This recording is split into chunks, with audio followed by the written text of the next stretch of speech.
पिछले 7-8 साल से हरियाणा में भीम आर्मी के लोग काम कर रहे हैं। लोकसभा चुनाव में हमने सभी लोगों को मौका दिया कि वो लोग लड़ें, क्योंकि वो देश स्तर का चुनाव था। असेंबली चुनाव में और लोकसभा चुनाव में बहुत फ़र्क है। हमारी पार्टी ने वहाँ लंबे समय से तैयारी की है और अच्छे मजबूत काम करने वाले, जिनकी खुद की पहचान है, क्षेत्र में जिन लोगों ने काम किया है, ऐसे अच्छे प्रत्याशी और भीम आर्मी आज़ाद समाज पार्टी का संघर्ष हमारे साथ है।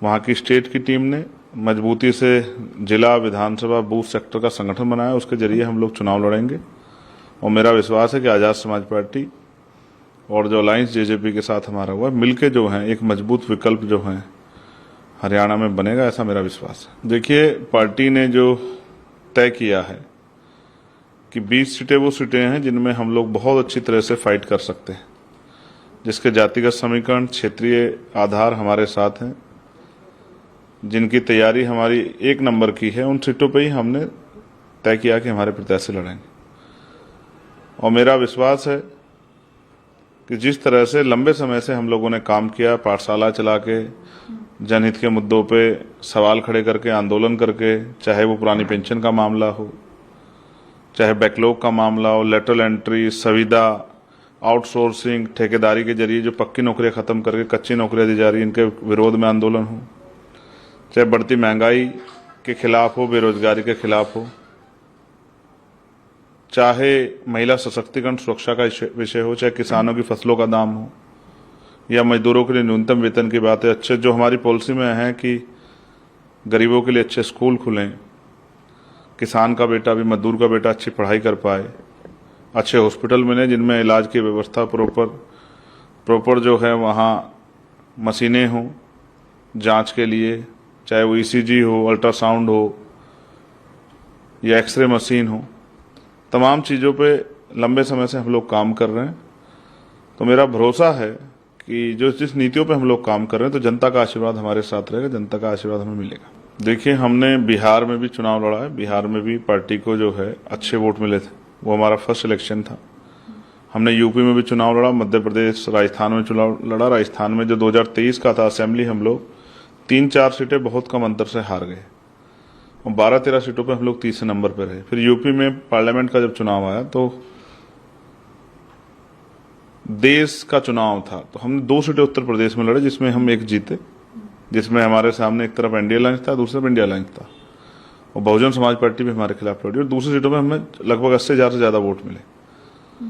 जो काम संघर्ष भीम आर्मी आज़ाद समाज पार्टी ने किया, जनता ने अब उनको वोट के रूप में आशीर्वाद देना शुरू कर दिया है।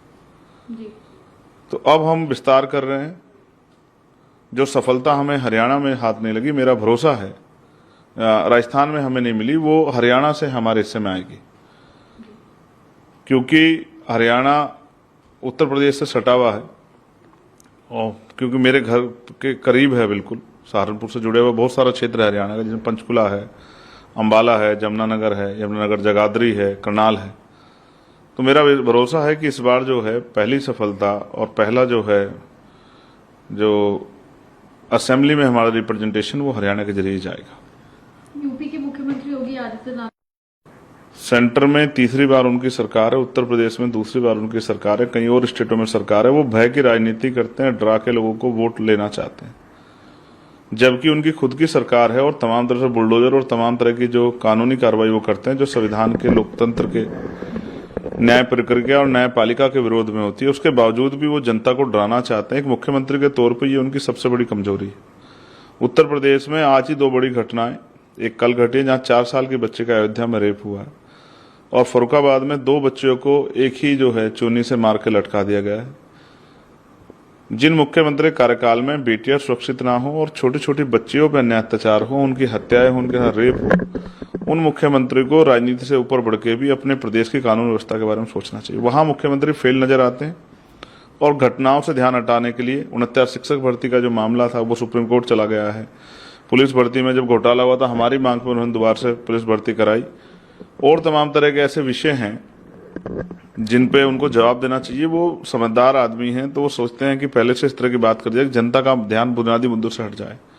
किसानों को बाढ़ से बड़ी परेशानी हुई, फसलों का बहुत नुकसान हुआ, मुआवजे के नाम पे कोड़ियां दिखाई गई, मैं जिस क्षेत्र से लोकसभा चुनाव जीत के आया हूं वहां पर गुलदारों का बहुत बड़ा हमला है। मैंने केंद्रीय मंत्री को पत्र लिखा है, स्टेट मिनिस्टर को भी लिखा है। तमाम तरह से जो है इंसान 24 से ज्यादा लोगों की जान चली गई है। मैं समझता हूं कि मुख्यमंत्री उत्तर प्रदेश के जनता के बारे में कम चिंतित हैं, अपनी पार्टी के बारे में, अपनी कुर्सी के बारे में ज्यादा चिंतित है। मैं समझता हूं उनकी चिंता लाजमी भी है कि जनता में उनके खिलाफ बहुत आक्रोश है। अब जब चुनाव आएगा विधानसभा का तो जनता सूझ समेत उनसे हिसाब करेगी। देखिए बहन जी हमारी बड़ी नेता है, मैं उनका हमेशा सम्मान करता हूं। मेरी नजरों में उनका जो व्यक्तित्व है वो महापुरुष की जैसा है। उन्होंने बहुत काम किया है और एक लंबे समय तक उन्होंने सेवाएं दी। अब हमारी जिम्मेदारी बनती है कि उनके अधूरे काम को हम लोग पूरा करें। काशीराम साहब, बाबा साहब का सपना भी अधूरा है। अभी मान्यवर काशीराम साहब को भारत रत्न नहीं मिला है, भारत रत्न नहीं मिला। दूसरा उनके जो सपने थे कि वंचित वर्ग के लोगों को बुनियादी सुविधा और सम्मान मिले, हमारा ये हमने कोशिश की है कि हम हर नौजवान के घर तक ताकत बना के सत्ता में आके हरियाणा के हर नौजवान के हाथ तक रोजगार पहुंचाए। बेटियों को, माओं को जो घर पे रोजगार करना चाहती रोजगार की व्यवस्था कराएं, उनको सशक्त करें, उनको आगे बढ़ने के लिए प्रेरित करें।